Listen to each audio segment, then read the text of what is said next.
Okay, I came out here and the elves are nowhere to be found. And all these cookies were here. I know that they didn't make all these cookies because I totally made all these cookies with Riley last night. So where are the elves? I came out here because we have a busy day ahead. We have some candies to make, kind of. We're gonna make some fudge. We're gonna make some peanut butter dipped pretzels. And I don't know if the bunnies just didn't show up today because they already knew that we knew what we needed to do, but I just know that somewhere they are lurking. Huh. I've gotten so used to seeing them. What if they don't show up? That's weird. Okay, so I'm going to go ahead and start on the fudge, and then I'm going to enlist Riley to help me with this other project. So today I'm going to do 2.5 cups of peanut butter in this bowl, and I'm just going to be using creamy peanut butter. This is something that I use every single year, and it's just really simple microwavable fudge. So 2.5 cups of this, and then we're gonna take one of these guys right here. You can get any brand of frosting. I can use the Great Value brand and not have an issue with that. If you like something a little bit more rich, they have several different kinds that you can also use, but this is already pretty rich. Meanwhile, I've enlisted Riley to start putting parchment paper into some casserole dishes, just 8x8 glass casserole pans. And so I'm going to take 2.5 cups of this, one of these, and I'm gonna pop them in the microwave for about 30 seconds, mix them up really good, and as long as they mix, we can pour them into the container over here so that we can get this started. And I am opening this. Oh, maybe. Okay, so now I just have to find the pull tab and out. Oh, look at all that frosting. This is gonna be so good. I'm kind of on a sugar high now, because I've been working so much, and I'm down on the down stretch. This is the last day of preparing things, so this is going to be interesting. Now I'm going to mix all of this just in a little glass bowl because this is microwave safe. Meanwhile, I'm pretty sure that Riley is over there sampling. No, I'm not. She's been eating up all the goodies. So if we still have food available, our friends will be able to eat it. If not, and you're watching this, friends, if you don't get chocolate no-bake cookies, talk to Riley. Wait, So I'm going to go ahead and get all of this out. And this is just a really creamy cream cheese frosting. It has a little bit of a less aggressive sweetness to it, which I like because we're adding in the peanut butter itself. And yeah, just cleaning it out with a nice spoon, plopping it in there, and then moving into our peanut butter. Now, I typically would have a full cup because I need 2.5 cups. But I'm really bad at measuring the half cup, and I learned that when we were baking the cookies. So instead, I'm just going to fill this up 5 times.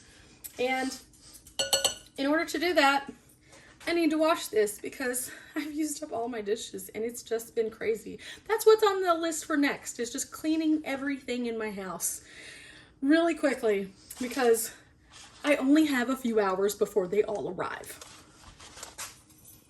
Okay, I put it in there and now I close the door and we're gonna go for 30 seconds.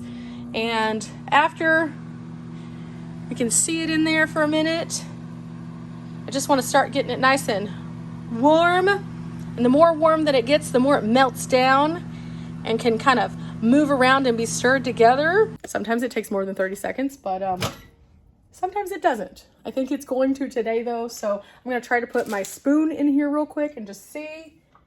Yeah, it needs a little bit more.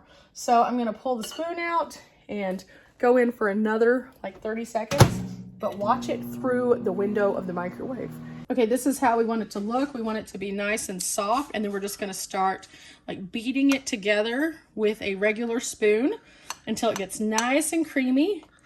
And as it gets more creamy, you notice that it starts to change more to the peanut buttery color and less of the white. You want to make sure that you don't have any of the white just left out by itself because that means it's not mixed. And then pull it in off of the sides and just keep going. And it starts to get this different texture to it.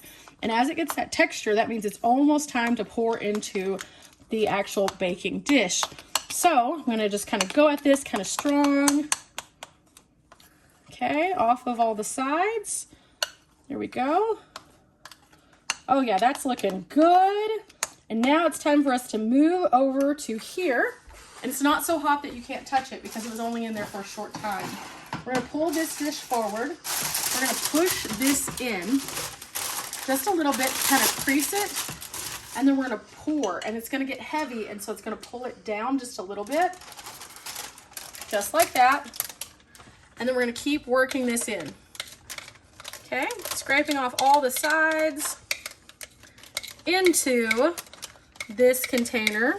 And again, this is just an 8x8. So this can actually stretch into a bigger pan, but it's going to be thinner fudge, and I like chunkier fudge. So here we go into here. This smells so good. Okay, then after we've gotten it mostly cleaned out, we'll go to the other side, rotate through it, plop it down, rotate through it, plop it down until we get almost all of it out, or as much as we can possibly get. And if you end up with a pocket, you can just remix that area so that you don't end up with just something that's just frosting. And see how that blends in there, and then pull it in. There we go. And then again, we're gonna flip it and work it toward us this time so we can really see that we're getting the stuff. And this works best if you use just like a regular metal spoon, or if you use a silicone serving piece. So after we get that taken care of, we're then going to just start spreading it into the corners. There we go. And kind of whip your spoon through it, and that's going to help it settle in to all of the little crevices and get out the air bubbles. Okay. This side could use a little bit more love, so we're pushing it in over here on the side. And again, same thing, all the air bubbles out. Okay, so after that's done, then we take this, we pop it in the fridge.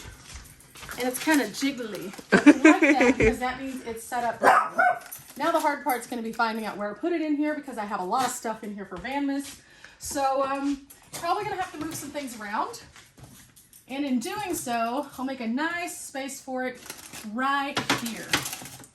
And now I wait until in the morning and then I can cut it, and that part's done. In the meantime, since Riley's working on that and I have very few oats left in here, there's no point in keeping this large container that won't fit in my cabinet.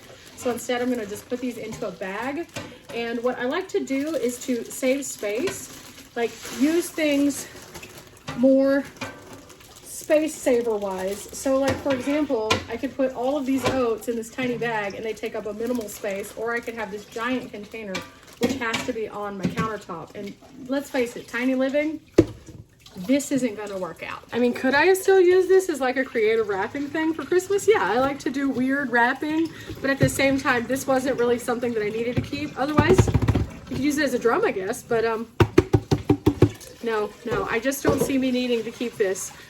I mean, it's just not something that makes sense in my space. Now, if it fit into the cabinet, maybe, but it's too tall for any of my shelves. So this drum's got to go.